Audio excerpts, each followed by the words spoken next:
Memberikan kemudahan bagi mahasiswa perguruan tinggi saat ini dituntut untuk mengembangkan distance learning atau pembelajaran jarak jauh. Hal ini merupakan bagian dari upaya mewujudkan pendidikan Bali Go International.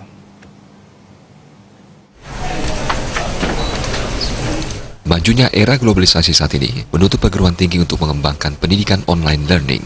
Bahkan sesuai arahan Kemenristek-Dikti, tahun ajaran 2019 kali ini setidaknya 25% mahasiswa baru sudah melakukan online learning, salah satunya distance learning.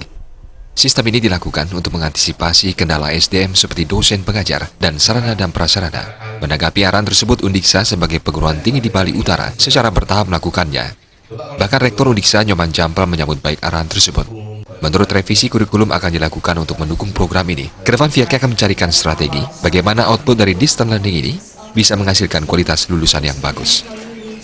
Model pembelajaran yang distance learning, online learning ya.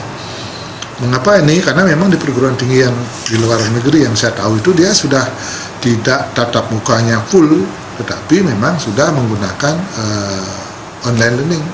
Tatap mukanya anggaplah dari 16 kali pertemuan, umpamanya cukup dia 50%, berarti 8 kali tatap muka, 8 kali sudah online learning. Nah, kita maunya begitu, sehingga kalau nanti ada mahasiswa dia yang belajar di kita, dia tatap muka 8 kali, terus dia ke luar negeri lagi, ke kampusnya, dia dengan online nanti ini belajar. Demikian juga mahasiswa kita, dia belajar di sana 8 kali pertemuan, dia balik ke sini, nanti online dia sama dosen di sana. Nah, ini yang kita sambung terus, sehingga dalam waktu yang singkat kita sudah bisa menuju apa disebut dengan internalisasi at home yang akhirnya nanti untuk menjadi atau kita membuka kelas internasional.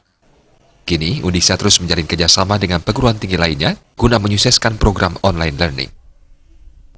Komang Yuda, Bali TV.